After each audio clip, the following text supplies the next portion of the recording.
Hello candidates, स्वागत है आपका इस स्पेशल मास्टर क्लास एक्सप्लेनर में। आज हम सीधे बात करने वाले हैं प्राचीन भारतीय इतिहास के एक बहुत ही स्कोरिंग टॉपिक पर, मेगालिथिक कल्चर यानी महापाषाण संस्कृति। 1000 ईसा पूर्व से लेकर पहली शताब्दी ईस्वी तक का ये वो समय है जहां से एग्जाम्स में सीधे सवाल बनते हैं। हमारा पूरा फोकस उन हाई यील्ड फैक्ट्स पर होगा जो आपकी प्रतियोगी परीक्षाओं के लिए गेम चेंजर साबित हो सकते हैं। तो चलिए बिना वक्त बर्बाद किए सीधे शुरू करते हैं। फटाफट आज का एजेंडा देख लेते हैं। सबसे पहले मेगालिथिक स्ट्रक्चर्स को डीकोड करेंगे, फिर टूल्स और मटेरियल एविडेंस देखेंगे। इसके बाद एग्जाम में होने वाली कॉमन गलतियों से बचना सीखेंगे और लास्ट में एक प्रैक्टिस क्विज होगा। तो पहला सेक्शन है डीकोडिंग मेगालिथिक स्ट्रक्चर्स। प्राचीन कब्रों की वास्तुकला को समझना बहुत जरूरी है ताकि एग्जाम में आपको इससे मिस्टेक ना करें। शुरुआत करते हैं मेनहिर से। मेनहिर असल में होता क्या है? ये एक सिंगल बहुत बड़ा खड़ा पत्थर होता है। इसे मोनोलिथ भी कहते हैं। इसका इकलौता काम था किसी कब्र वाले गड्ढे को मार्क करना। अब एग्जाम में सबसे बड़ा ट्रैप क्या होता है? कैंडिडेट्स अक्सर पत्थरों के ढेर को मेनहिर मान लेते हैं, लेकिन याद रखिए मेनहिर हमेशा एक सिंगल वर्टिकल मोनोलिथ होता है, बस एक खड़ा पत्थर।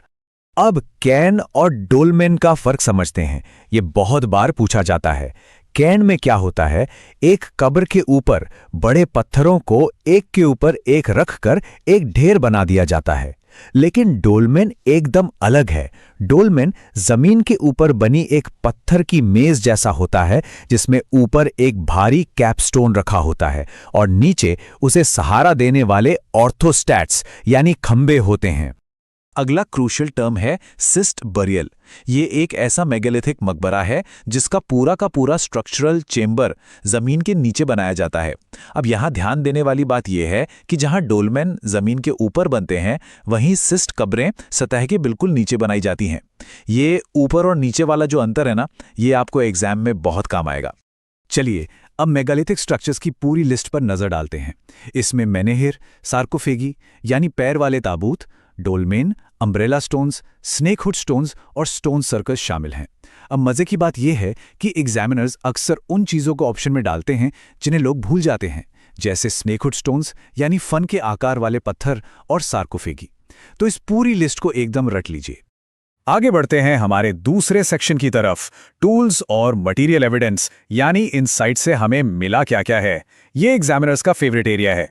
1 नंबर दे रहा हूं, इसे सीधा अपने दिमाग में लॉक कर लीजिए। 33। जी हां, 33। ये उन अलग अलग प्रकार के लोहे के उपकरणों की एग्जैक्ट संख्या है जो इनसाइट्स की खुदाई में मिले हैं। 33 प्रकार के लोहे के टूल्स। ये नंबर आपको टिप्स पर होना चाहिए। अब जो फैक्ट हम डिस्कस करने वाले हैं वो सच में हैरान करने वाला है।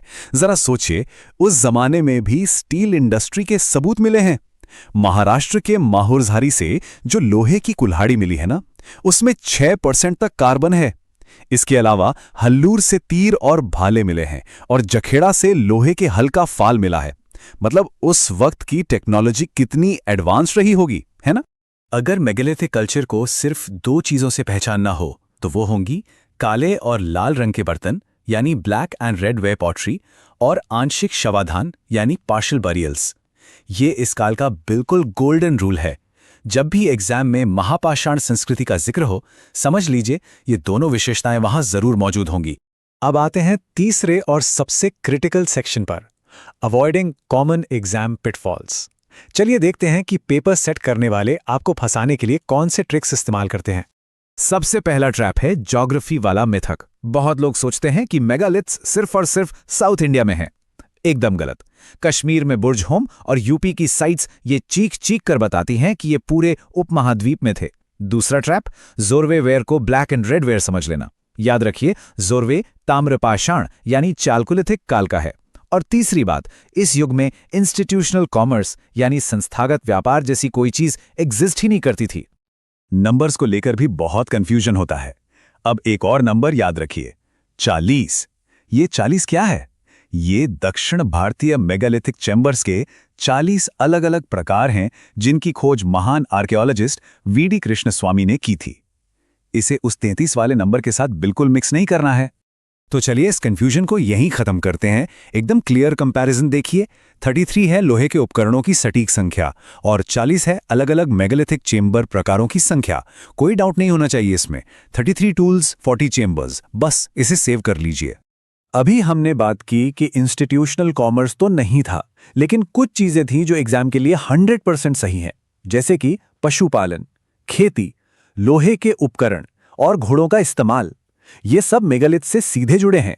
और हां, ब्रह्मगिरी और संगनकल्लू जैसी साइट्स पर जो राख के टीले यानी ऐश माउंट्स मिले हैं ना, वो भी इसी संस्कृति का एक बहुत अहम हिस्सा माने जाते हैं।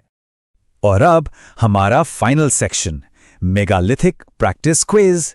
हमने जो भी पढ़ा है, चलिए उसे कुछ एक्चुअल कॉम्पिटिटिव एग्जाम क्वेश्चंस के साथ टेस्ट करते हैं। रिवीजन का इससे बढ़िया तरीका कोई नहीं है।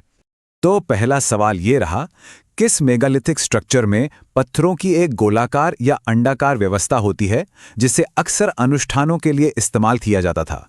थोड़ा दिमाग लगाइए, सवाल में ही एक बहुत बड़ा हिंट छुपा है। वो कौन सा स्ट्रक्चर है जो एक कंटिन्यूअस गोल लेआउट में होता है?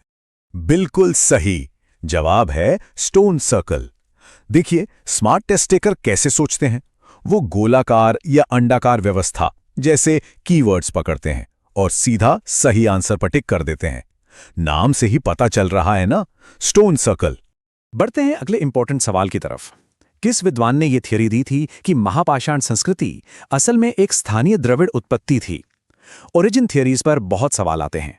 याद कीजिए, आर्यन या ईरानी थियरी को नकार कर लोकल द्रविडियन थियरी किसने दी थी? इसका सही जवाब है हेमेंडॉफ और ज़ेकरमैन। लेकिन सिर्फ इतना ही काफी नहीं है, आपको बाकी दोनों थ्योरीज भी रटी होनी चाहिए। गॉर्डन चाइल्ड ने इसे ईरान के सियाल्क बी कनेक्शन से जोड़ा था और एस्कोपारपोला ने इसका आर्यन या वैदिक ओरिजिन बताया था। ये तीनों स्कॉलर्स और उनकी थ्योरीज एग्जामिनर्स की फेवरेट हैं। तीसरा सवाल, वो कौन सा मेगालिथिक मकबरा है जिसका पूरा का पूरा चैम्बर जमीन के ऊपर बनाया जाता है? याद है, हमने शुरुआत में स्ट्रक्चर्स का कंपैरिजन किया था। बस वही, जमीन के ऊपर और नीचे वाला लॉजिक लगाना है आपको। और जवाब है डोलमेन। मैंने कहा था ना, इसे एक ट्रिक से याद रखिए। जमीन के ऊपर बनी एक पत्थर की मेज यानी टेबल। यह सिस्ट कब्रों का एकदम ऑपोजिट है, क्योंकि सिस्ट पूरी तरह से अंडरग्राउंड होती हैं।